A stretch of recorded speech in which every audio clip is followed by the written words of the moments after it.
you're up. Today I will be talking about deforestation in Indonesia and not only the effects on the environment but also the people and the wildlife there. So this is a family in the Orang Rimba tribe, which is an indigenous tribe in a palm oil hotspot in Indonesia. And they are being pushed out of their homeland and in the forest that they inhabit because of the deforestation due to logging and fires and the plantations that are being put there. So essentially I will be going over the rate of deforestation and what it is doing to the land in Indonesia, the fires that are a result of the deforestation, the effect on people and wildlife in Indonesia, and then we will end with the climatic implications. So Indonesia has the third highest deforestation rate behind Brazil and India, and it is often not known because it is considered just small islands in the Southeast Asia, but that is not true. As we can see here, the islands are essentially very big, and while there are a lot of small islands, there's about 13,000 islands, but the big ones are the ones that are most susceptible to the deforestation. And 40% of the forests in Indonesia have been cleared over the past 50 years, which is a lot of land.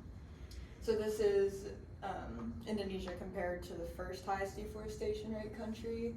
And then this is compared to India, which you can see if you put all the islands together, it's a lot of land in India, and that's just a lot of forest that is being cleared out due to the palm oil.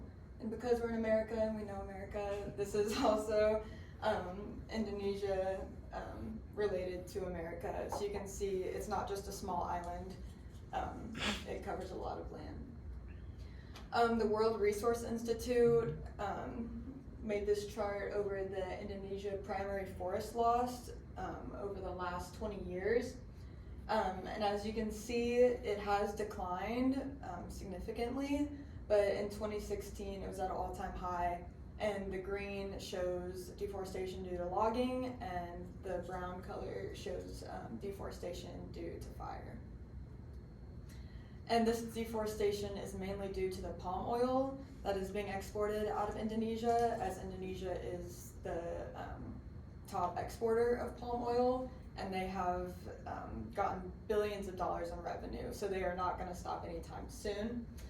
And these plantations are being made in Indonesia mostly due to logging, but there are also fires that affect the people and the wildlife.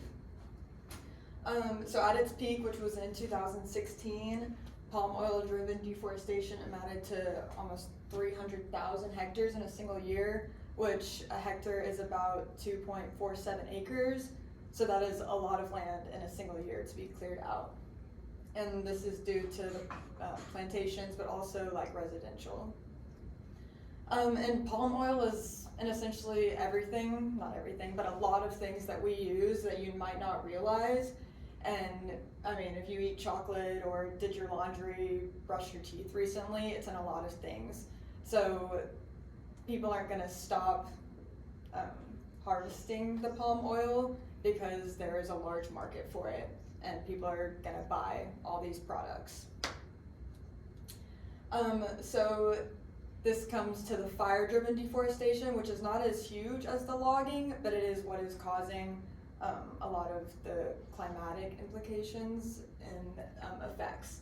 So over this past summer, there were 9,000 firefighters that were deployed in places of Indonesia just to stop the fires. And these fires are caused by humans, but they grow because of the land that is being cut down from logging, so it's dry and they just keep going. So the humans aren't trying to clear all this land, but it's what's happening because it's started by humans. An interview was done by a firefighter in Indonesia, and he says that the fires were ignited by humans, but it can only be stopped by nature. And he was saying this because of the peatland that is all over, I mean, it takes up Indonesia, and even if the firefighters believe that they took out the fire, it can still just be embers that still go. And so the firefighters always say that they just pray for rain because that's the only thing that can truly stop it. Borneo, which is one of the main islands in Indonesia, is the most susceptible to fires because it is the largest. And in this chart, you can see that the red are where the fires were in 2022, and the green is where the forests are. So they're mostly around the forests because that's what's being cleared out. And this is due to commercial developers that are starting the fires, but then they just get out of hand. And the people are affected because there are a lot of people that live in these forested regions. Almost 1 million people had to flee their home and go to the cities for medical care and just to get clean air. And a lot of them had acute respiratory problems. And that also brings us to the indigenous groups, like the ones that I talked about before, because a lot of this land, they call them people of the forest. And they are being forced out of their homes either due to the fires or just the government is making them leave. And the weird thing about Indonesia and their indigenous people is that in the UN, they signed the UN treaty for indigenous people, but they don't see their own indigenous people as indigenous people because they believe that everyone in Indonesia is indigenous, and so that their land it belongs to the state and cannot be, it's not sacred to them. And so if they were to try to get permits to make it like sacred land, there's a lot of limitations, and it can sometimes cost like thousands of dollars, which is not viable for these people, so they're forced out of their land. And some of the large commercial companies for palm oil have tried to like make it better kinda, and they have started building homes for these indigenous people, but they call themselves people of the forest, so they do not want to live in those homes, so it's not making it any better for them. Also, the small farmers are being affected, and even though they have gotten wealthier, they don't get the amount of profit that the big commercial companies are getting. Only 21% of Indonesia palm oil plantation companies have fulfilled their legal obligations to allocate the land for the smallholder farmers. And so basically, in Indonesia, they're supposed to give 40% of the profit to the small farmers, and that's just not happening. There's also a huge effect on the wildlife. I chose just 2 of the animals up here to talk about. Over the last 50 years, half of the tigers and half of the elephants have been wiped out in Indonesia, and currently less than 600 tigers remain and 1,000 elephants remain. But the main animal that people talk about when it comes to deforestation in Indonesia are the orangutans, because they are on track to be the first great ape species to go extinct because of the deforestation in Indonesia. And that is because their habitat is being cleared out, the fires, but also some of the people in Indonesia just go around and shoot them because they want them to get off the land so they can clear it for the palm oil. There are also a lot of climatic implications, which is mainly due to the peat that is being burned because it releases a lot of carbon dioxide.